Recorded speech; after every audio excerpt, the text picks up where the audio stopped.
Good evening, everyone. I'll call the City Council to order at 8 o'clock on Monday, August 19, 2024. This meeting is being recorded. Please join me in the Pledge of Allegiance. I pledge allegiance to the flag of the United States of America and to the republic for which it stands, one nation, under God, indivisible, with liberty and justice for all. Thank you. We have 25 items on this evening's agenda, and I will ask the City Clerk to please read agenda item number 1. Minutes of the City Council meeting July 22nd, 2024. Councilor Brown. Thank you, Mr. President. Move to accept and place on file the minutes. Motion made and seconded to accept and place on file the minutes. Any discussion on the motion? Seeing none, all those in favor? Opposed? The minutes are filed 11-0. Agenda item number 2. Now is the time for the public hearing on the petition of Massachusetts Electric and Verizon New England to relocate one joint-owned pole on Devon Street, beginning at a point approximately 8 feet west of the center line of the intersection of pole 4, moving pole number 4 on Devon Street to the west by 8 feet to move away from a cliff. Order number 24-100-9225. Also, we have a communication from the city engineer, Thomas DePercio, with recommended conditions for the petition. This public hearing will be taken up in 4 stages. First, with the public speaking in favor. Second, questions from the public. Third, public speaking in opposition. And fourth, questions from the City Council. And I'll remind folks they have 3 minutes to speak on a particular topic. So we'll open with public speaking in favor, starting with the applicant. Please state your name and address for the record, please. Albert Galvin, design engineer, National Grid Electric. Yeah. So this pole 4 on Devon Street was a guying issue. There's a steep drop right behind where the pole was, and there was some instability with that pole, so they needed to move it, anchor it properly, and just have a more stable pole line right there. Thank you, Al. Any other members of the public speaking in favor? Any other members of the public speaking in favor? Any other members of the public speaking in favor? Hearing none, I close that portion of the public hearing. Any questions from the public? Any questions from the public? Any questions from the public? Hearing none, I close that portion of the public hearing. Any public speaking in opposition? Any members of the public speaking in opposition? Any members of the public speaking in opposition? Hearing none, I close that portion of the public hearing. Are there any questions from the City Council? Questions from the City Council. Councilor Fricillo. Thank you, Mr. President. Just a quick question. I went up there yesterday just to take a look at the site, and I know that we have that new staircase coming down from Devon Street. Where is this going to be in proximity to that? Just next to it? That seems to be what I was understanding. This is, if you're facing that, it's to the right of it instead of the left where it is now. Okay, gotcha. Yeah, about maybe 3-4 feet, something like that. Okay, thank you. Thank you, Mr. President. Thank you, Councilor Fricillo. Any other questions from the City Council? Questions from the City Council? Any questions from the City Council? Hearing none, I close that portion of the public hearing and the entire public hearing. Councilor Landers. Okay, thank you, Mr. President. Hearing no objections or abutter concerns, I motion to approve the petition subject to the conditions submitted by the city engineer DePercio. Motion made and seconded to approve the petition subject to the conditions submitted by the city engineers. Any discussion on the motion? Hearing none. All those in favor? Opposed? The petition is approved with the city engineer's recommendation 11-0. Agenda item number 3.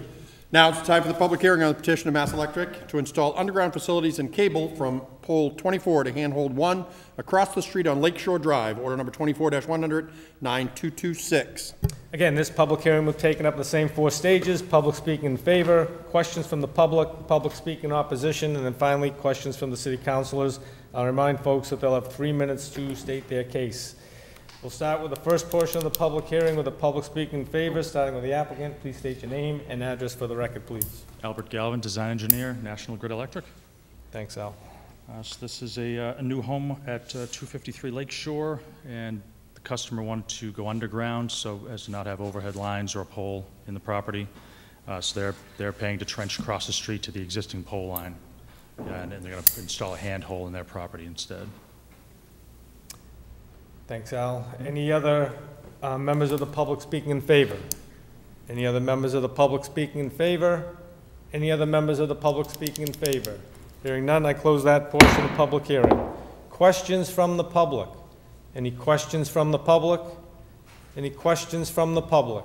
Hearing none, I close that portion of the public hearing. Public speaking in opposition.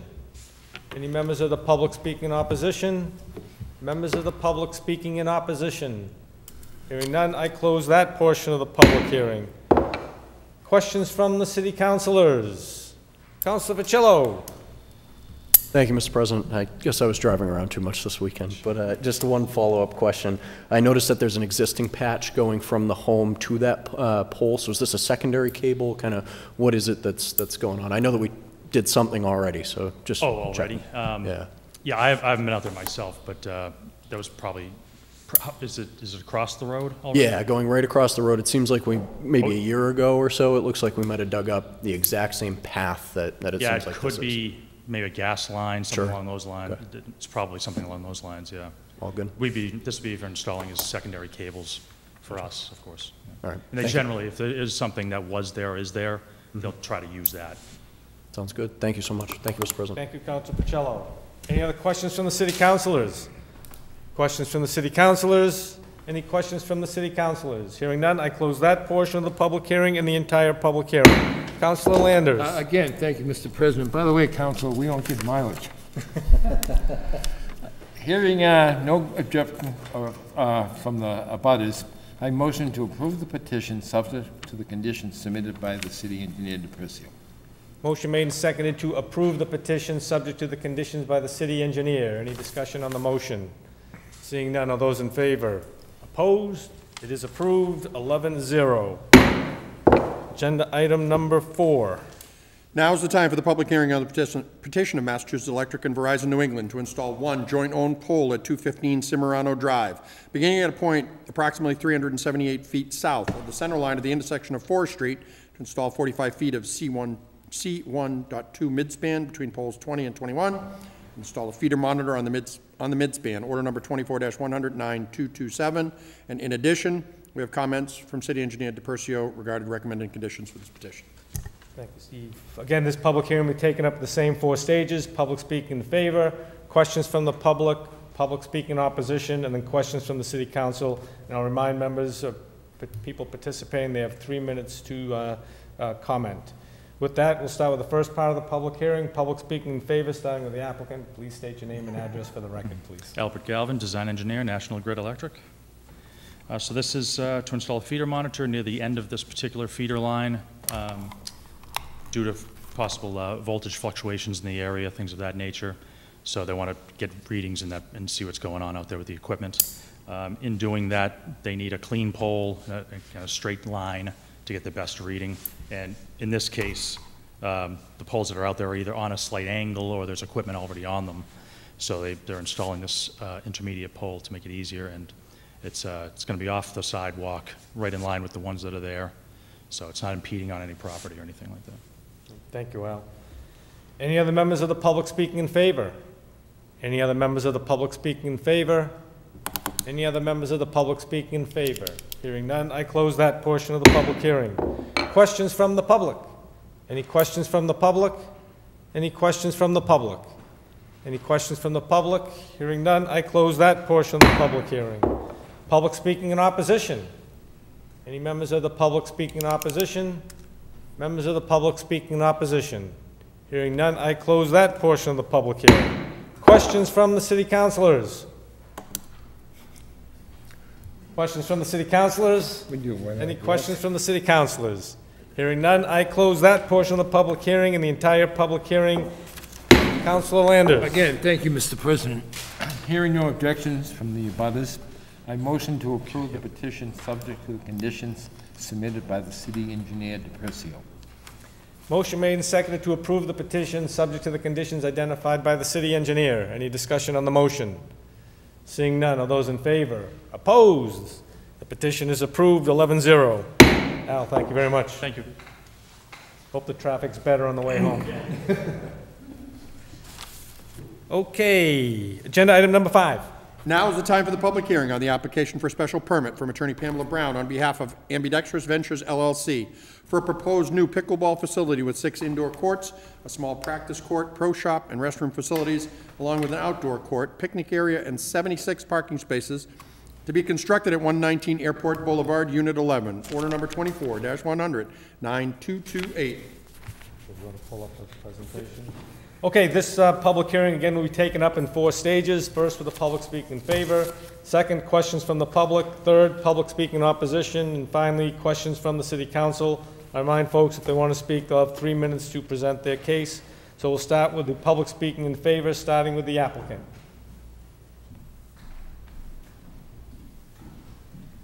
Thank you and good evening. Good evening. I am supposed to be delivering a large stack of certified mail slips.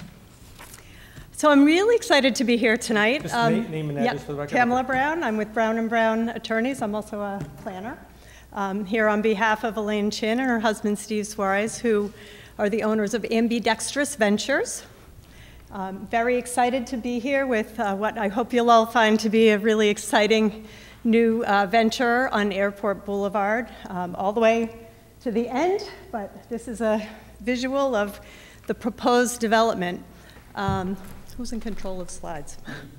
Could I have you jump to the next, please?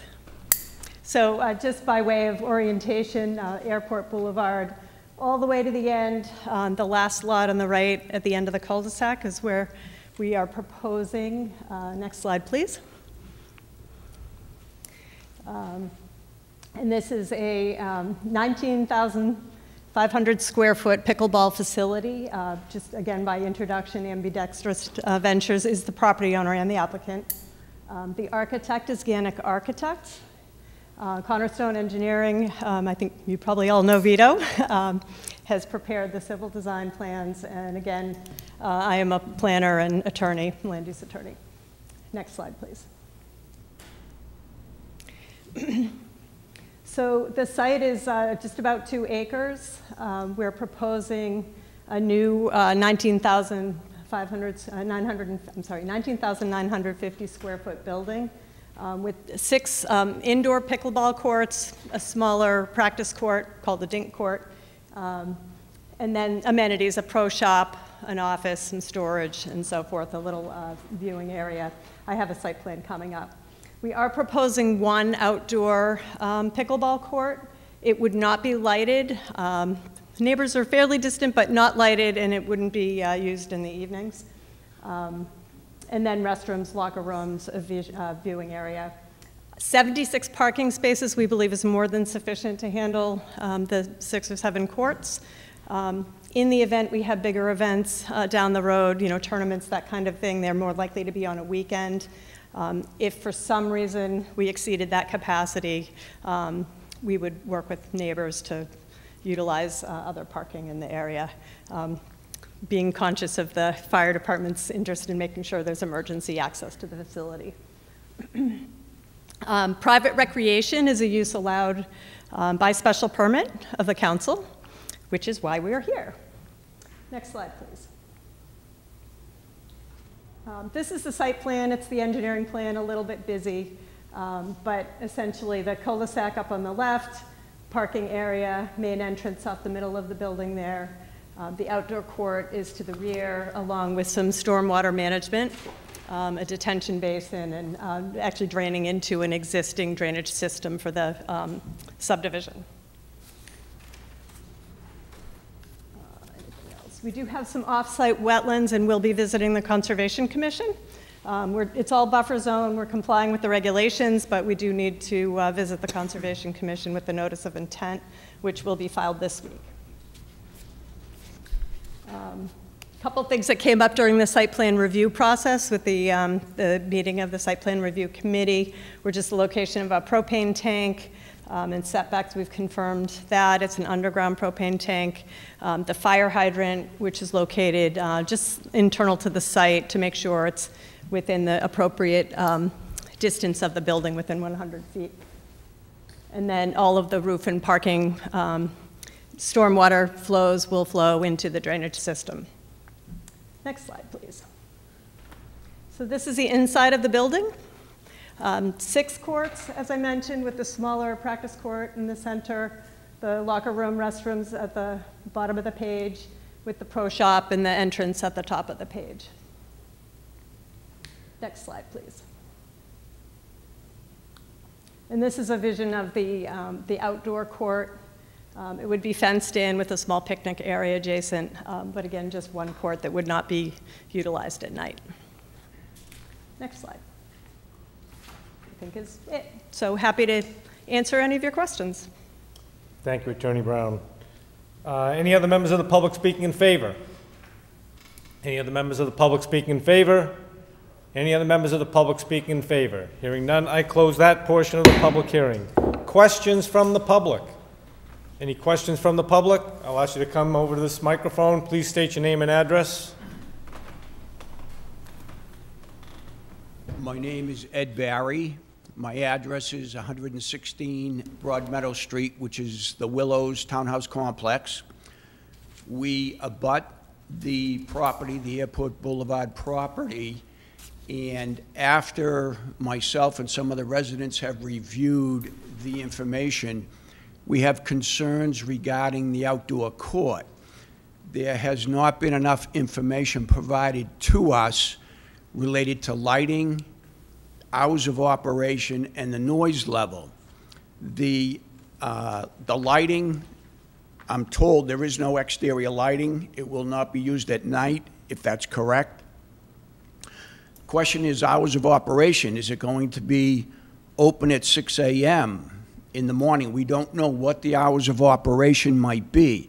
If there's a tournament on the outdoor court during the day, will there be a lot of spectators? Will there be noise? Will there be clapping, generation of noise, as well as yells from the participants?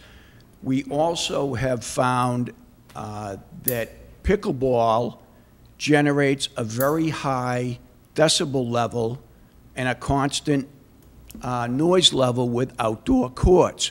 We haven't seen any reference to that concern related to noise. And I don't know if anyone in this room is a pickleball player, but is anyone familiar with the noise that they generate? We also have found engineering information that recommends a pickleball court at least 977 feet away from a residential facility for optimum lower noise levels. So we want more information because we're very concerned with the neighbors that abut that property. And I'm hoping you can provide that to us tonight. So I'll help you, so you won't get that information tonight. It will be taken up in Urban Affairs. But Attorney Brown, I'll let you answer whatever question you can answer to for Absolutely. I can partially answer, and Elaine, feel free to come up and join in. Thank you. We certainly could limit outdoor play, but I think most importantly, any tournaments would be on the indoor courts, I'm assuming. Elaine, is that correct? Yes. Yeah, so there wouldn't be tournaments. This would be recreational play, probably families or whatever, and it's only one court outdoors. As far as distance, the reason that our abutters list is very large is because we're a condo and you're a condo. So actually, I'm not sure. Are you in the condos? Yes. Okay, I'm sorry. I just wanted to make sure. Because your property is very large, the location, I'm trying to think which slide to go back to.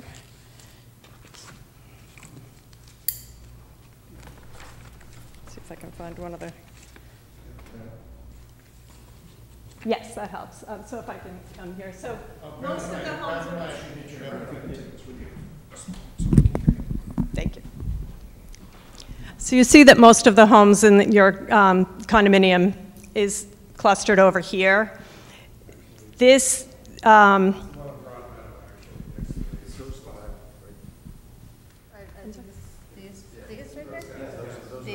Oh, these. Okay, I'm sorry. I was thinking of this one. Okay, so you're here.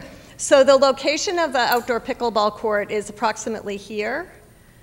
And this is I probably can find another plan to tell you the exact distance, but you're pretty far away, and you're actually going to be sheltered by the building itself because the pickleball court is located on the opposite side of the proposed building.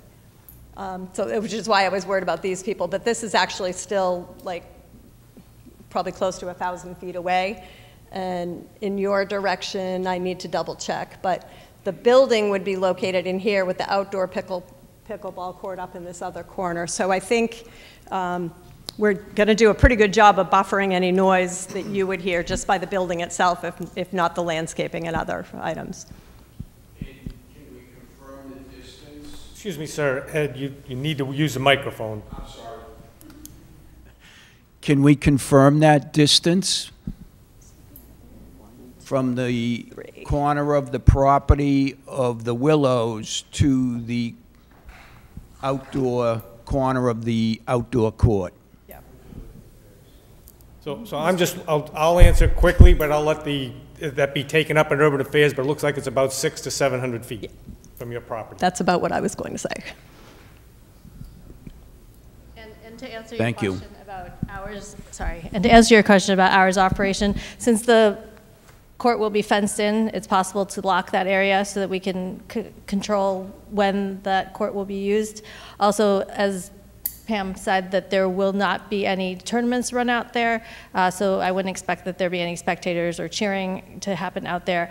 And then there's also looking into soundproof vinyl that can be put on the fence that will also be diminish the number of decibels that will be emanating from that area.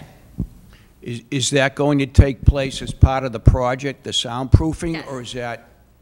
Yes, but I'm looking into various types of material at this point, so I do not know which one is going to be used. And what about the rackets that are available now that minimize the noise factor versus the standard racket or paddle? I do not plan on asking people to use those types of paddles, but as the industry and as the sport grows, we can learn more about that to see if that is a feasible thing to do, because some people do complain about how the deadening of the sound also impacts play. So that's something to be considered. Okay. I just wanted to show one more graphic. So your condos are literally over in this area. So and then the outdoor court is over here. I Yes. just thought this graphic might help a little bit. All right, thank you. And those comments have been heard and will be taken up in urban affairs. Any other members of the public have questions? Please come up to the microphone.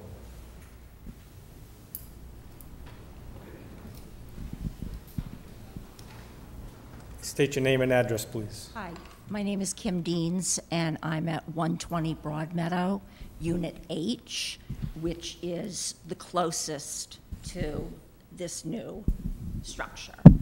And I'm very, very concerned. I've read many articles recently in the New York Times, in the Boston Globe, that this is really becoming a nuisance with outdoor courts. And a lot of the information is saying that even if you make efforts to cut down the noise, it really doesn't help. And so I'm really concerned about that. Number one. Number two, 76 parking spaces. If anybody is familiar with Farm Road, it's a really busy road, and 76 more cars being added, I think, will be an issue. Thank you. Okay, thank you, Kim. Any other members of the public with questions for the applicant? Any other members of the public? Please come up and state your name and address, please.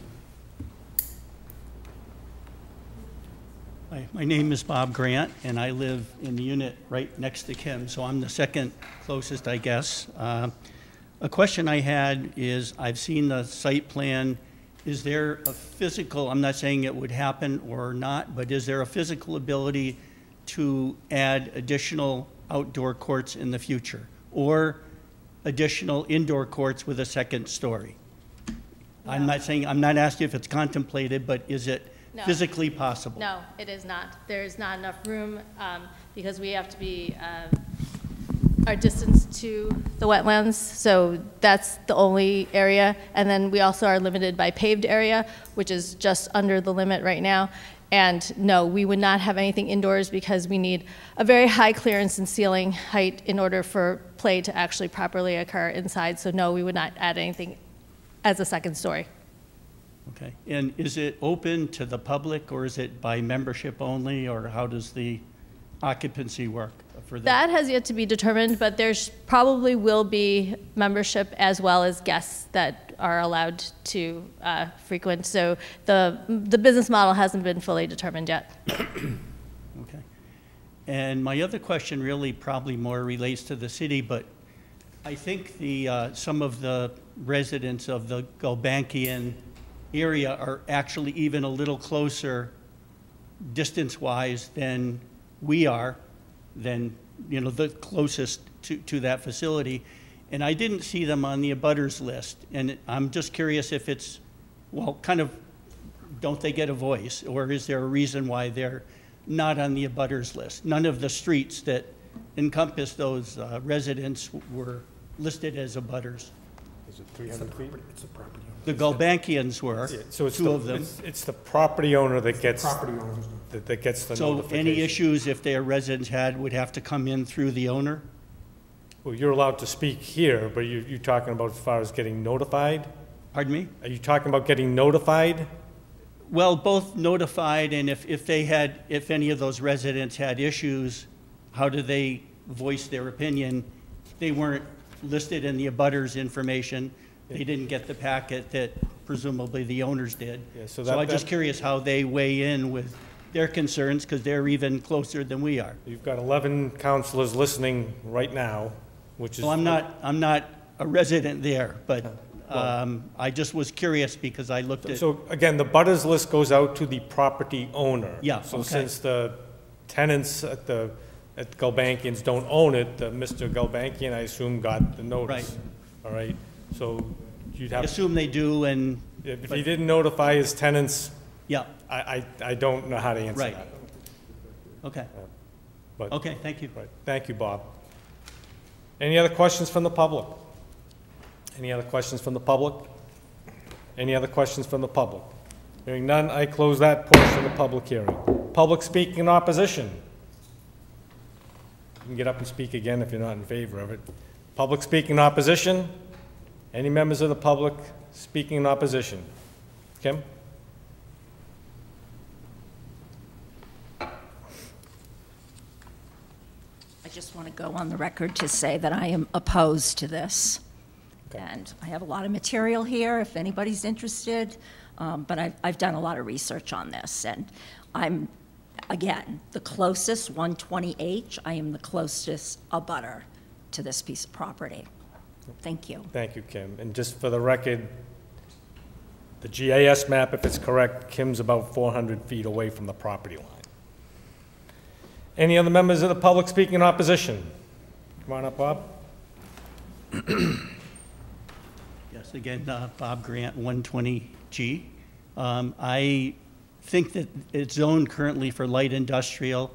I think that zoning designation makes perfect sense, and I'm really not in favor of the pickleball facility there. I have nothing against pickleball. I've played it.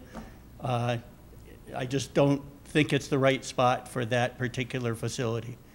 So I'm not a proponent of the plan. Thank you, Bob. Any other members of the public speaking in opposition?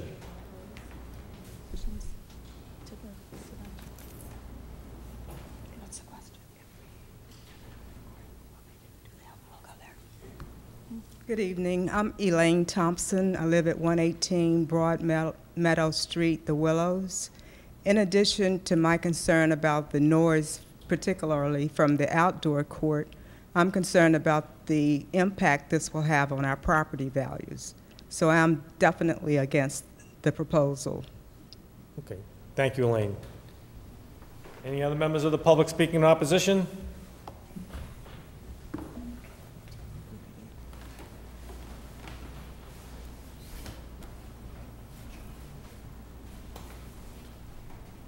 Hi, Charlene McCullough, 116E Broadmeadow, and I'm opposed because I'm really concerned about the traffic that's going to be affecting Farm Road with Route 20, and the way that whole thing is going right now is a mess, and Farm Road can get really backed up now without 76 other cars, so I am opposed as well as the noise level I'm concerned about.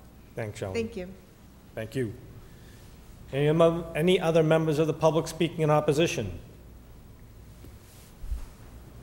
Go on up, Ed. Ed Barry, 116 Broad Meadow with the Willows.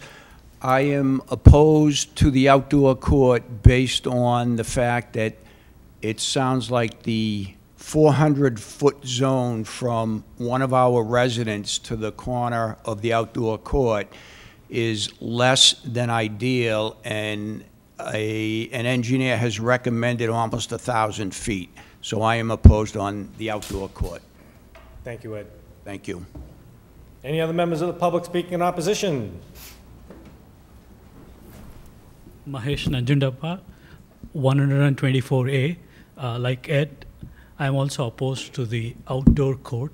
I have no problems with the indoor court as long as the voice decibels are maintained. But the outdoor court, I will be opposing. Thank you. Thank you, Mahesh. Thank you. Any other members of the public speaking in opposition? Any other members of the public speaking in opposition? Any other members of the public speaking in opposition? Hearing none, I'll close that portion of the public hearing. Questions from the City Council? Questions from Councilor Doucette? Thank you very much, Mr. President. This is in my ward. I've been open to this so far. I think, that there's no real issue as far as the indoor courts. I think that's fine. The point that was made earlier in this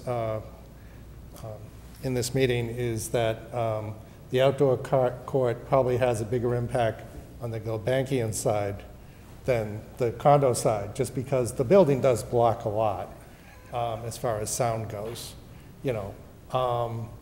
and I know that also, the new pickleball craze has taken over the tennis courts at Kane School, and I've heard more complaints of them taking over the tennis courts than the sound of the ball themselves, So, because they're just, if you want to play pickleball, you find an open tennis court, and that's how it started, So, and the Kane School, I remember complaints a couple of years ago, like the people playing tennis couldn't play because of pickleball. Not complaining about the noise, but and those are open courts. There are two public courts that are wide open from Farm Road, and I haven't heard any complaints from the local people there about sound when pickleball was due versus tennis, okay? The other factor is, right near this is Wayside, which does tennis outdoors when they pull the tent down.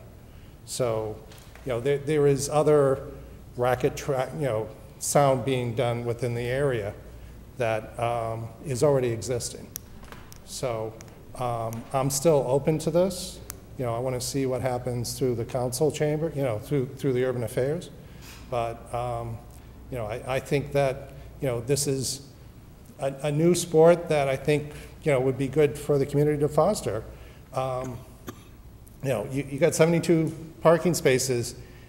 If you have any event that fills that space, good luck with that, because I think Wayside Fitness has lots of parking. Every time I go there, there's very little of that parking space actually being used. And I think the same thing of any sports, indoor sports arena, is you rarely, like, once, no pun intended, once in a blue moon, do you see the full parking space. So we'll see what happens within the urban affairs meeting. Thank you. Thank you, Councilor Doucette. Any other questions from the City Council? Councilor Navin. Thank you, Mr. President. Just a quick question on the roof. It looks like there's a solar installation that you're planning. Is that accurate? And then that's quite a bit of solar. It looks like probably more than the load, I would assume, for the building. So you'd be sending some back to the grid as well? That is the plan. Okay. Yes. Thank you. Thank you, Councilor Navin. Any other questions from the councilors? Councilor Oram. Thank you, Mr. President. In respect to the outside court, it seems like, as you've heard, that's the concern, and I get it. I've seen those news stories too. I don't play pickleball, but I'm sure it generates some noise. In your business model, have you thought of eliminating the outside court, or is that necessary? I'm thinking about it. I mean, so I think the outside court is just more for recreation, and the fact that there's we have a picnic area, so that it's just, for a different clientele. So just to cater to not only the people who are really excited about leagues and tournaments, that would be on the inside, just to kind of give like a little flavor for the, you know, enthusiast. So no, I'm not opposed to taking it away, but it was just so that we could make pickleball accessible to everyone. So that was the reason for that. And it'll be discussed at Urban Affairs, but I would ask that that consideration be thought out as a business plan, and why would it be a detriment to your business? Sure. I did just want to supplement that comment as a compromise. I think limiting hours, you know, to typical daytime hours, so it's not too early in the morning, it's not into dinner time, would be a compromise that the neighbors, I think, should be okay with. Well, that's open. Some good happy noise isn't always bad if it's not, you know, at 5 a.m. on Sunday morning. Well, thank you for your comments. Thank you, Mr. President. Any other questions from the councilors? Councilor Preciado. Hi, thanks for coming. I also agree with Councilor Oram. You know, perhaps, you know, getting rid of the outdoor court might make a lot of people here happy. It's kind of unfortunate that the Gilbankians did not reach out to the people living there, because they will be the most affected by this, and there's no soundproofing there for them. So maybe considering getting rid of the outdoors is a good idea. And also, there are quite a bit of pickleball courts around the city already made available to the public that are outdoors. Port Park has recently changed their tennis court to a pickleball court, and Kane School has one as well. So those amenities are available to our citizens already. Thank you. Thank you, Councilor Preciado. Any other questions from the councilors? Councilor Landers. Thank you, Mr. President. I'm just curious. Are you thinking about having any social events there? Are you thinking about eventually, say, getting a liquor license, beer and wine license, something like that?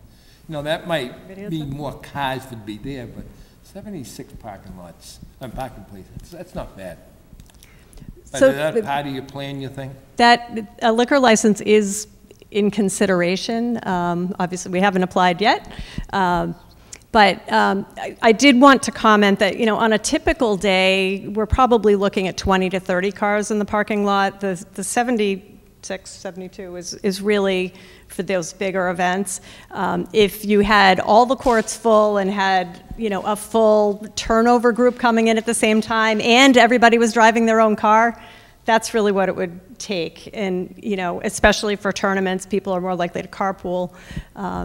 But there is a little lounge area. It's kind of an observation viewing lounge area that could accommodate. It's not going to be a place for big parties, but the liquor license, if we pursue it, would be to allow somebody to grab a beer and watch their friend. Or I'm not surprised to hear that. You know, when we approved that, I never envisioned, you know, pickleball down there. But several times that I've driven down there, except for a few problems, and I agree with, you know, some of the abutters. It's not a bad place. Thank you, Councilor Landers. Councilor Vital. Thank you, Mr. President.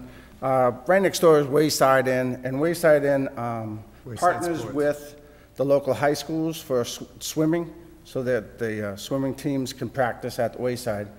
The MIA is considering pickleball as a high school sport as it's coming up. Would you be open to allowing high schools to use your facilities? So the answer is yes. So I'm originally from Concord. So my son has been on the Concord Carlisle High School tennis team. And every year we want a pickleball fundraiser. And I was hoping that in the future, when this facility hopefully will be approved and open, that we would be running fundraisers as well, so that it could benefit you know, high school tennis teams and potentially pickleball teams when that comes to it.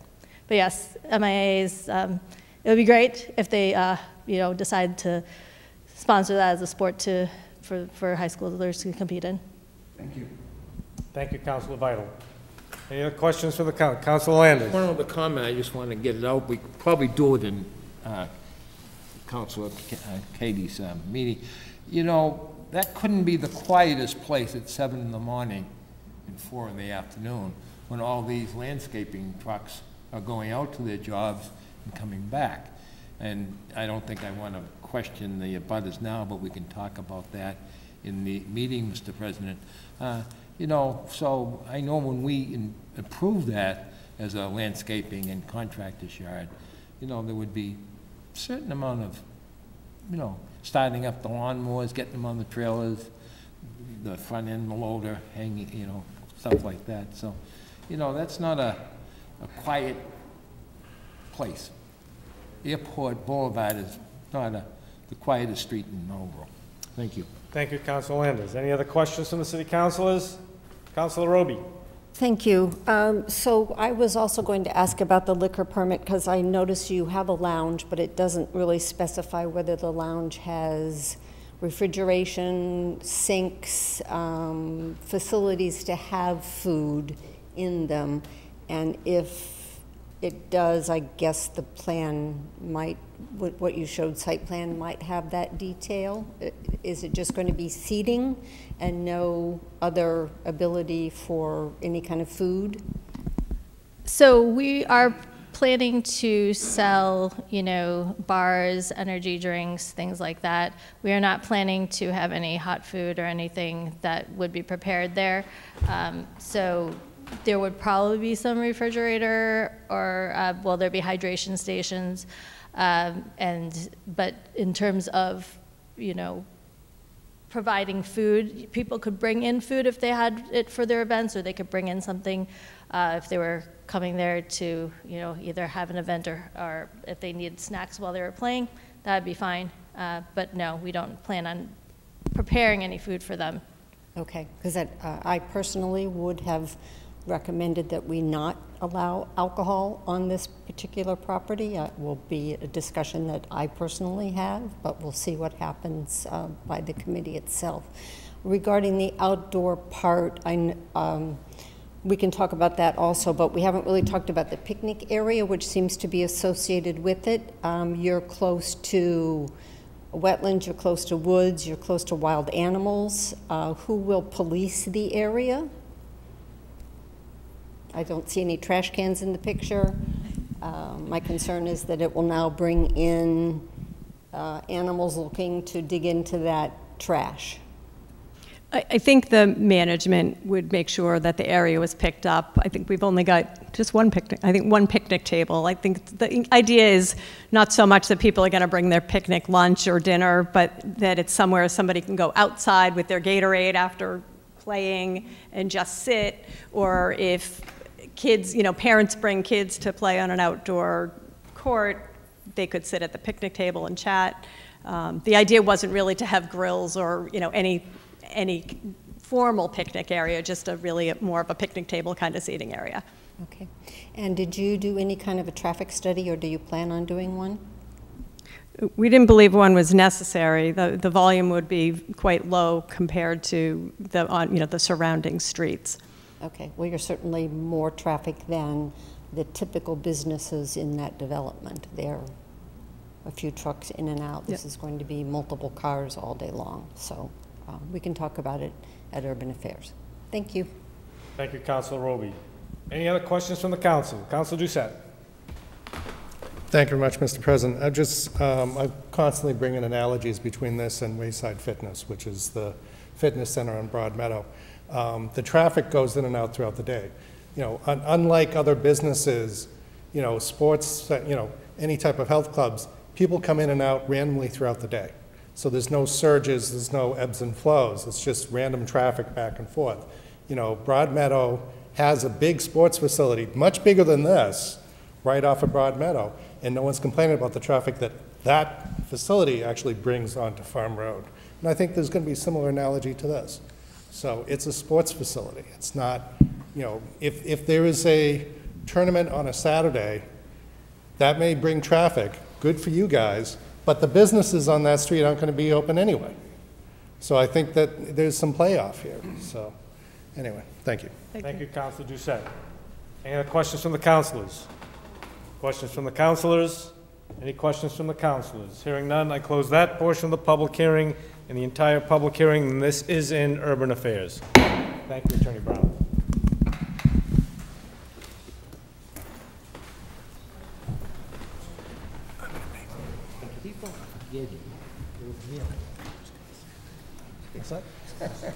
Agenda item number 6.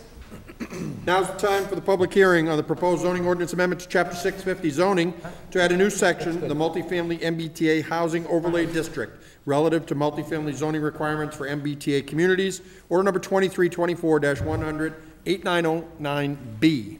Okay, this public hearing will again be taken up in the same 4 stages. Public speaking in favor, questions from the public speaking in opposition, and questions from the city council. Again, if you want to comment, we'd ask you to limit your comments to 3 minutes. We'll start with the proponents stating their name and address for the record. Good evening. My name is Katie Roby. I'm a city councilor. My address is 97 Hudson Street. I am tag teaming tonight with the solicitor to talk about this. I'm going to have some opening remarks and then he will go into more detail. So in 2021, the governor signed the newly created legislation called Section 3A. It mandated 171 municipalities create zoning in their communities that would allow multifamily housing by right in at least one district of reasonable size and be located not more than a half mile from a commuter rail station, a subway station, a ferry terminal, or a bus station, if applicable. And I will reiterate that if applicable statement. So Marlborough is one of 59 communities deemed adjacent, where since we have no rail, subway, or bus, we can zone just about anywhere we want to. In June of 2023, Mayor Vigent submitted his proposed amendments to the city code to meet the requirements of this new legislation. The amendment language and maps were developed with the help from MEDC and a consultant they paid for. This was referred to the Urban Affairs Committee, and the city was required to submit an action plan by December 31st of 2023, which was completed by the solicitor. This item was then carried over to 2024. President Ossing and I, as chair of Urban Affairs and Housing Committee, met with the solicitor, the consultant, and Meredith Harris to go over the proposed language and the maps so that we were clear on how they determined what was on them. The Executive Office of Housing and Livable Communities offered communities an opportunity to submit their draft zoning maps to them for review. Marlborough submitted our draft zoning maps, and there were some minor adjustments made to the language and the maps. These revised zoning amendment maps were referred to the Urban Affairs Committee and the Planning Board at the July 18th council meeting, and tonight we have our public hearing, and the Planning Board had this on their agenda, and they set the date for September 9th for their public hearing. The 90-day clock has started with the last day for action on November 18th by the City Council.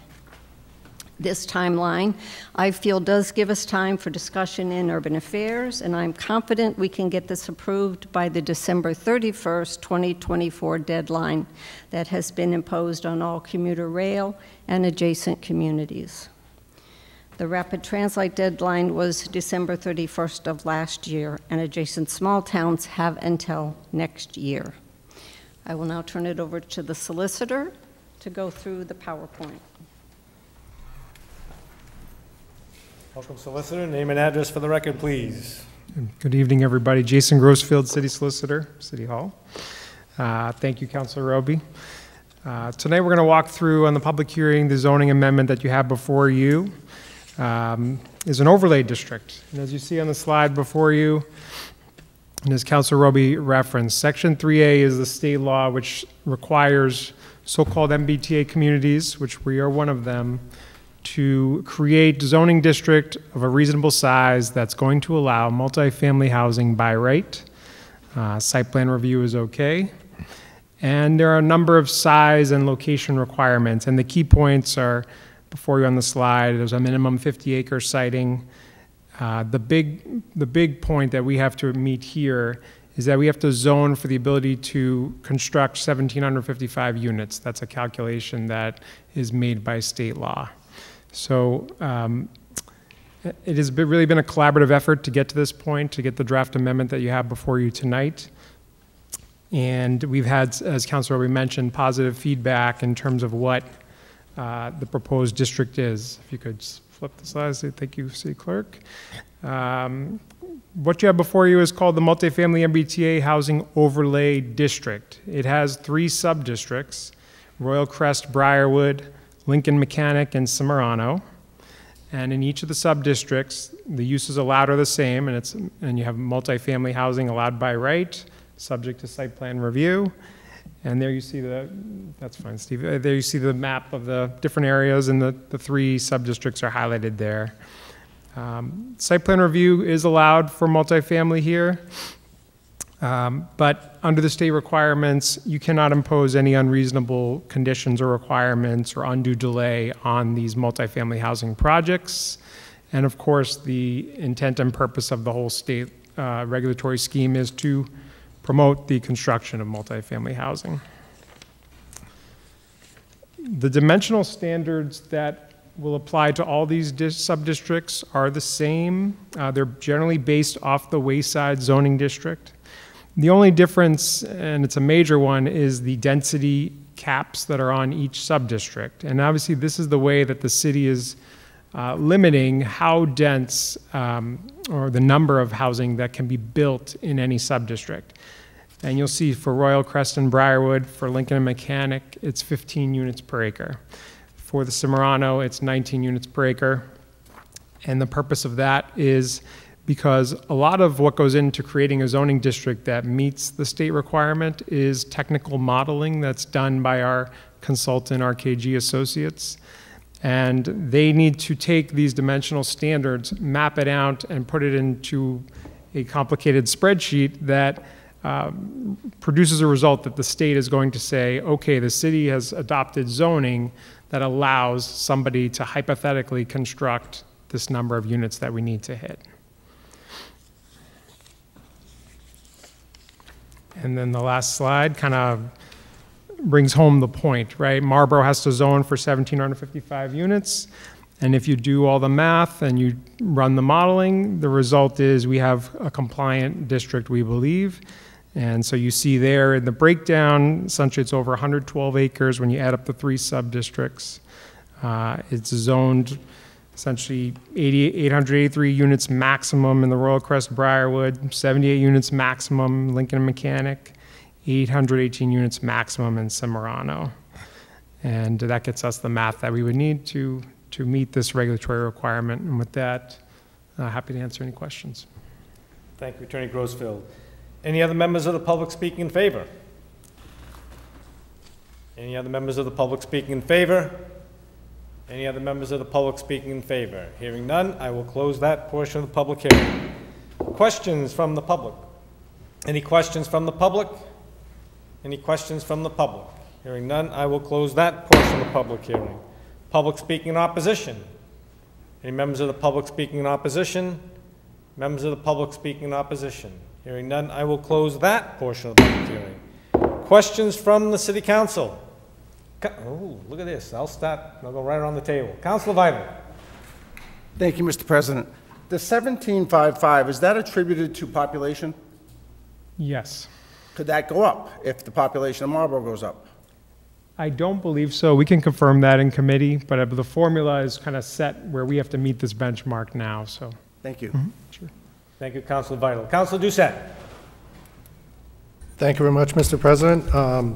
And kudos to the both of you or whoever was involved in putting this together, because this is, you know, I was concerned about what was going to come out of this, and this looks like a clean approach. So just the approach looks like it's solid.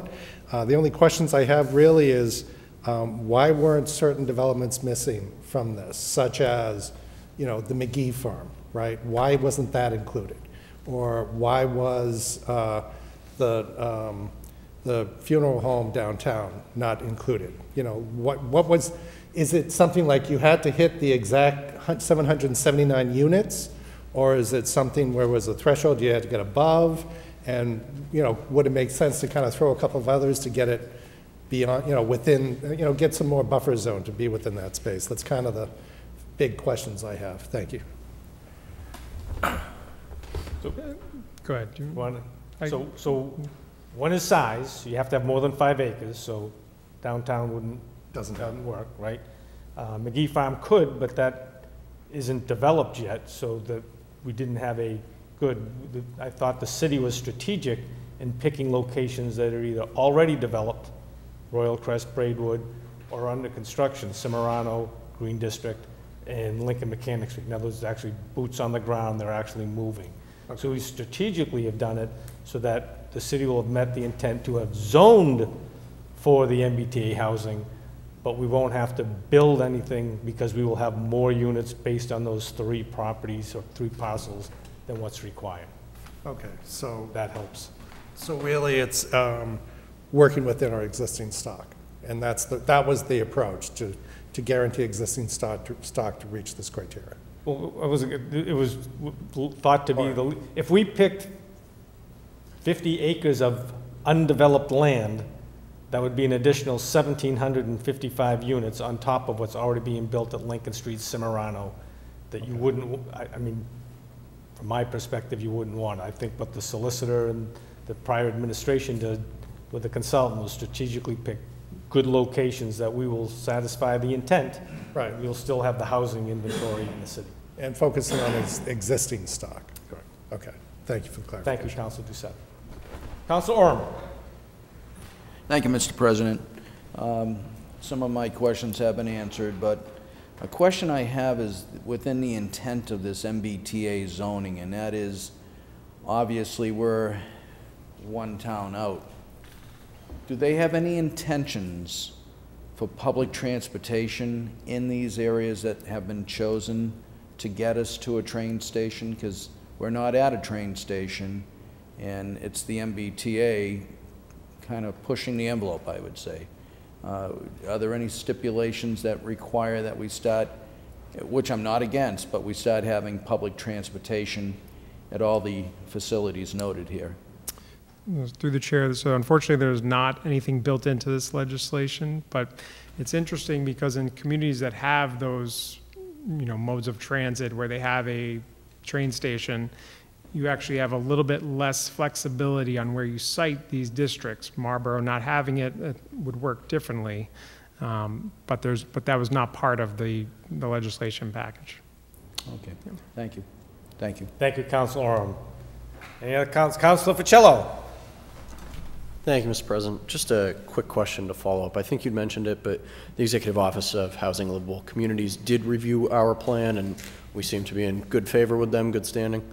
They did, yes. We had a pre-adoption review feedback call with them towards the end of June, and it was positive feedback. As Councilor Roby mentioned, there were some minor things to look at, and obviously they will take a final review once legislation is adopted here, but the feedback was positive. Thank you. Appreciate it. Thank you, Mr. President. Thank you, Councilor Fichello. Councilor Landers. I have to congratulate the committee, councilors. This came out better than I thought. But quite honestly, I was always disappointed that we weren't more part of the MBTA, because I'm not so sure the way they have breakdowns whether we really want to be. But in the early 60s, we had pretty good transportation. We had the Boston and Maine bus that went from Park Square all the way to Worcester. I can remember taking that into Waltham and Watertown. It's too bad we didn't have. And and I've been part of a committee with Walter Bowman for years, and he was always hoping that we'd have a spur track come in by Suburban Gas and have a train station somewhere along there on the way to Worcester. I don't think we'll ever see that. I think the MBTA, they've expanded almost as much as they're going to. But I think you guys did a good job on this, and satisfies the state. And here again, Marlborough's with it, huh? Thank you. Thank you, Councilor Landers. Any other questions from the councilors? Questions from the councilors? Any questions from the councilors? Hearing none, I close that portion of the public hearing and the entire public hearing, and this is in Urban Affairs. Councilor Roby, Solicitor Grossfield, thank you very much. Good. Agenda item number 7. Communication from Council President Austin regarding amendment to Fire Chief contract. Councilor Irish. Thank you, Mr. President. Motion to accept and place on file the communication, please. Motion made and seconded to accept and place on file the communication. Any discussion on the motion? Seeing none, all those in favor? Opposed? It's filed 11-0. Agenda item number 8. Communication from the mayor regarding grant acceptance in the amount of $199,964 from the Executive Office of Public Safety and Security and State 911 Department, awarded to the Police Department to be used to offset costs in the Public Safety Dispatch Center. Councilor Irish. Thank you, Mr. President. Motion to approve the grant, please. Motion made and seconded to approve the grant. Any discussion on the motion? Seeing none, all those in favor? Opposed? Grants approved, 11-0. Agenda item number 9. Communication from the mayor regarding grant acceptance in the amount of $57,655.73 from the Executive Office of Public Safety and Security and State 911 Department, awarded to the Police Department to be used to offset personnel training costs in the Public Safety Dispatch Center. Councilor Irish. Thank you, Mr. President. Motion to approve the grant, please. Motion's made and seconded to approve the grant. Any discussion on the motion? Seeing none, all those in favor? Opposed? Grant is approved, 11-0. Agenda item number 10. Communication from the mayor regarding grant acceptance in the amount of $37,289.39 from the Executive Office of Public Safety and Security and State 911 Department, awarded to the Police Department to be used to purchase any needed equipment, conduct quality assurance review of dispatch personnel, and offset any overtime costs for personnel. Councilor Irish. Thank you, Mr. President. Motion to approve the grant, please. Motion's made and seconded to approve the grant. Is there any discussion on the motion? Seeing none, all those in favor? Opposed? The grant is approved, 11-0. Agenda item number 11. Communication from City Solicitor Jason Grossfield regarding proposed zoning amendment to Chapter 650 zoning to create the Donald Lynch Boulevard District in proper legal form, order number 24-100, 9147. Councilor Roby. Thank you, Mr. President. Move to accept and place off file the communication from the solicitor and to refer the order to agenda item number 22. Motion made and seconded to move this item to agenda item number 22 and accept and place on file the solicitor's communication. Any discussion on the motion? Seeing none, all those in favor? Opposed? It's going to number 22 and filed. 11-0. Agenda item number 12. Communication from City Clerk Stephen Kerrigan regarding state primary election call. Councilor Brown. Thank you, Mr. President. I would like to ask the clerk to please read the communication, and then I move to accept and place on file. Turn it over to you, wise one. City Clerk being is hereby authorized and directed to warn and notify the voters of each of the 7 wards and 14 precincts of the City of Marlborough duly qualified to vote in primaries to assemble in their respective polling places as designated by the City Council as follows. Ward 1, Precinct 1 and 2, Francis J. Kane School, 520 Farm Road. Ward 2, Precinct 1 and 2, Francis J. Kane School, 520 Farm Road. Ward 3, Precinct 1, the Senior Center at 40 New Street. Ward 3, Precinct 2, the Raymond J. Richer School at 80 Foley Road. Ward 4, Precinct 1 and 2 at the Senior Center, 40 New Street. Ward 5, Precinct 1 and 2 at the Masonic Lodge, 8 Newton Street. Ward 6, 1 and 2 at the First Lieutenant Charles W. Whitcomb School, 25 Union Street. Ward 7, Precinct 1 and 2 at the Hildreth School, 85 Sawin Street. On Tuesday, September 3rd, 2024, then and there for the purpose of casting their votes in the state primary for candidates of political parties for the following offices.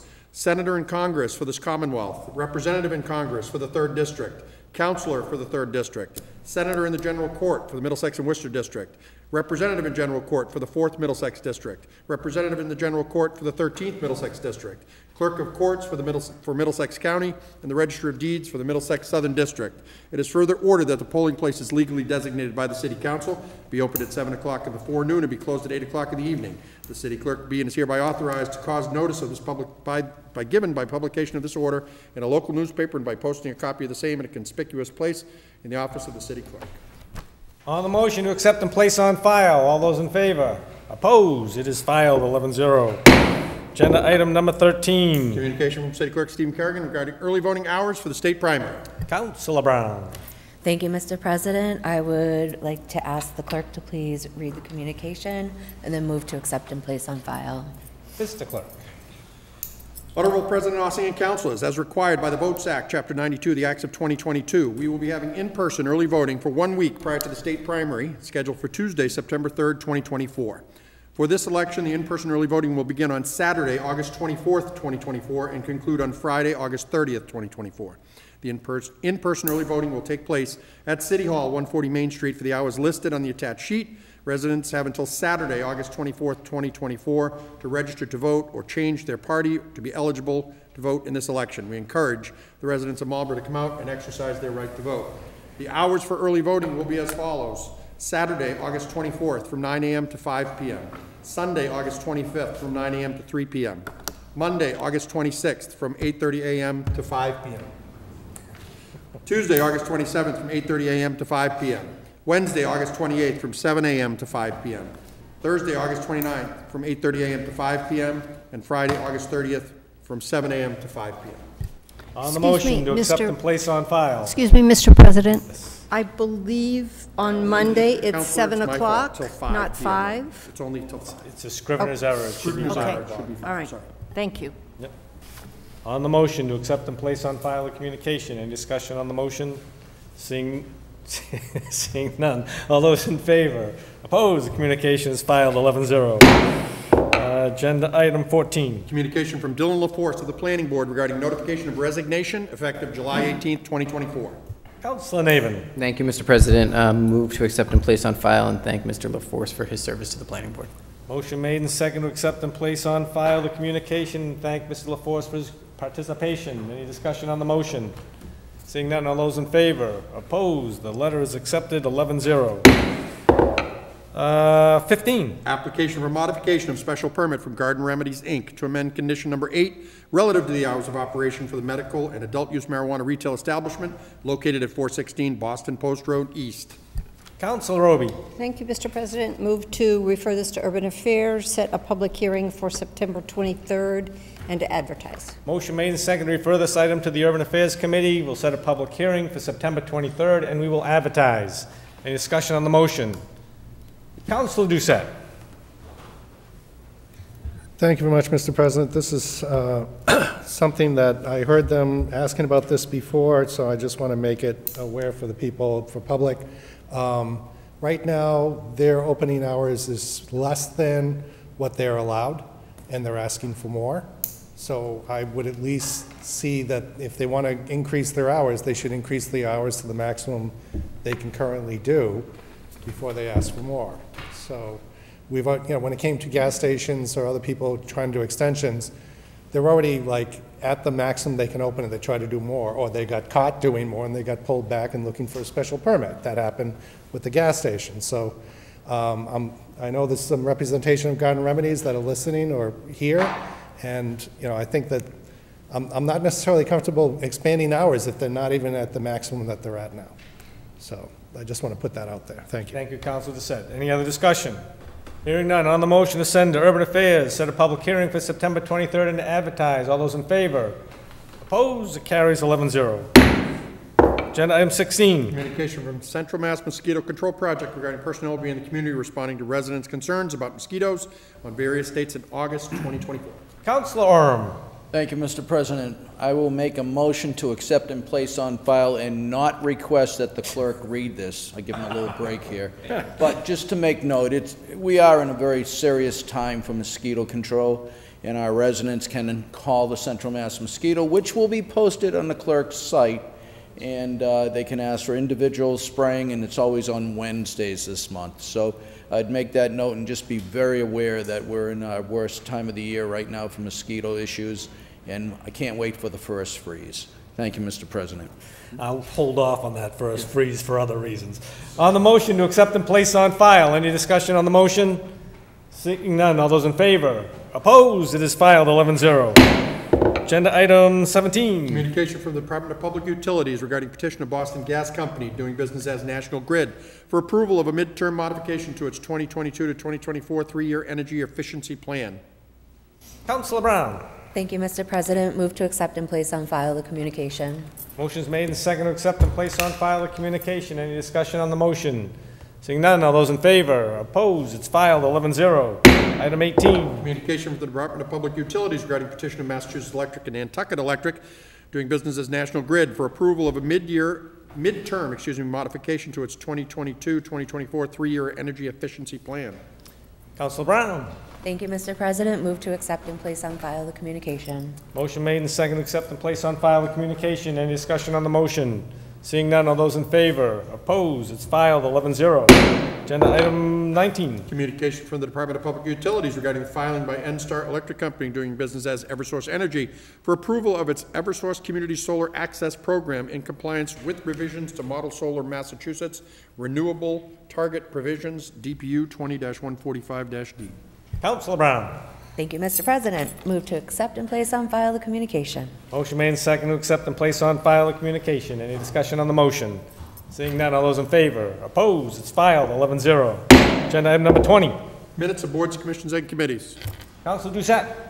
Thank you much, Mr. President. Motion to accept and place on file the minutes of the boards, commissions, and committees. Motion's made and seconded, accept and place on file all the minutes. Any discussion on the motion?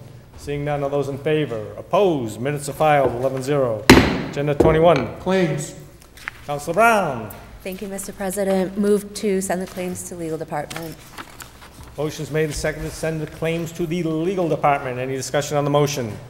Seeing none, all those in favor? Opposed? They're going to legal, 11-0. Reports of committees. Are there any reports of committees? Reports of committees. Hearing none, we'll move on. Agenda item number 22. Order number 24-100-9147, proposed zoning amendment to Chapter 650 zoning to create the Donald Lynch Boulevard District. The recommendation of the Urban Affairs Committee is to approve as amended. Councilor Roby. Thank you, Mr. President. Move the recommendation of committee, which was to approve the proposed zoning amendment to create Donald Lynch Boulevard District. Motion's made and seconded to approve the zoning amendment for Donald Lynch Boulevard District. Is there any discussion on the motion? Seeing none, this is a zoning change, so we require to go through the 4 stages. All those in favor of suspending the first reading and approving the second reading? All those in favor? Opposed? Carries 10-0. All those in favor of the passage to be enrolled? All those in favor? Opposed? Carries 10-0. All those in favor of the passage to be ordained? All those in favor? Opposed? Carries 10-0. Is there any objection to passage in one evening? Hearing none, the zoning ordinance is approved. Agenda item number 23. Order number 24-100-9131, proposed ordinance amendments to City Code, Chapter 125, Personnel, Section 5, preparation of classification descriptions, and to Chapter 125, Personnel, Section 6, salary schedule relative to the positions of drop-off attendant and junior civil engineer within the Department of Public Works. Recommendation of the Finance Committee is to approve. Councilor Irish. Thank you, Mr. President. Move the recommendation of committee to approve the salary schedule for the drop-off attendant and the junior civil engineer, and also the job description for the junior civil engineer, please. Okay, so let's take the salary ordinance first, because that has to go through 4 stages, and then we'll take the job description. So on the motion to approve the junior civil engineer and the drop-off attendant, is there any discussion on the motion? Hearing none, we'll go through the 4 stages. Since this is an ordinance change, all those in favor of suspending the first reading and approving the second, please signify. 11-0. All those in favor of the passage to be enrolled, please signify. 11-0. All those in favor of the passage to be ordained, please signify. 11-0. Is there any objection to passage in one evening? Seeing none, the ordinance, the salary ordinance for those 2 positions, the drop-off attendant and the junior civil engineer, is approved. Councilor Irish. Thank you, Mr. President. Motion to move the recommendation of committee to approve the job description of the junior civil engineer, please. Motion made and second to approve the job description for the civil engineer. Is there any discussion on the motion? Seeing none, all those in favor? Opposed? Job description is approved, 11-0. Agenda item number 24. Order number 24-100-9160, proposed ordinance amendments to City Code, Chapter 125 Personnel, Section 5, preparation of classification descriptions, and to Chapter 125 Personnel, Section 6, salary schedule for new and existing positions in the fiscal year 2025 municipal budget for the following positions: Capital Projects Manager, DPW Commissioner, Assistant DPW Commissioner, City Engineer, Assistant Library Director, and Reference Librarian part-time. Recommendation of the Finance Committee is to approve. Councilor Irish. Thank you, Mr. President. Move the recommendation of committee to approve the salary schedule for the Assistant Library Director, Reference Librarian part-time, Commissioner of DPW, Assistant Commissioner DPW, City Engineer, and the Capital Projects Manager. Motion made and seconded to approve the salary ordinance for the Assistant Library Director, the Reference Librarian part-time, Commissioner of the DPW, Assistant Commissioner of the DPW, City Engineer. He's paying attention. Just making sure you're paying attention. Capital Projects Manager. Motion's been made and seconded. Any discussion on the motion? Again, this has to go through the 4 stages. Since this is a Ordinance change. All those in favor of suspending the first reading and approving the second. All those in favor? Opposed? 10-1. All those in favor of the passage to be enrolled. All those in favor? Opposed? 10-1. All those in favor to be ordained. All those in favor? Opposed? 10-1. Any objection to passage in one evening? Seeing none, it is approved, and let the record reflect that Councilor Ossing was the opposition vote. Councilor Irish. Thank you, Mr. President. Move the recommendation of committee to approve the job description for the Capitals Project Manager, please. Motion made and second to approve the job description for the Capital Projects Manager. Any discussion on the motion? Seeing none, all those in favor? Opposed? The job description is approved, 11-0. Agenda item number 25. Order number 24-100-9204C, that the sum of $1 million be and is hereby appropriated for the construction, reconstruction, and/or improvement of municipal pools, splash pads, and recreational facilities. Recommendation of the Finance Committee was to approve that the July 22nd, 2024 City Council meeting, this matter was postponed to the August 19th, 2024 City Council meeting. The bond has been properly advertised. Councilor Preciado. Thank you, Mr. President. I would like to make a motion to delay the bond until September 9th. I'd like to thank the mayor for this communication he gave us. And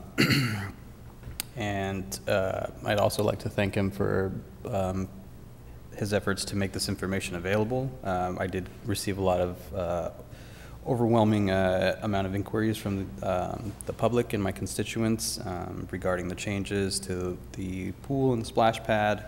A lot of people, actually everyone favored having a pool there.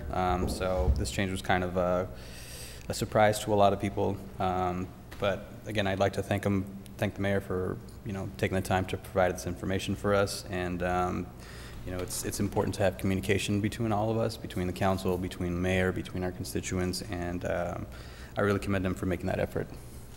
Thank you. Motion made and second to postpone the decision on the bond until September 9th, pending the information from the mayor.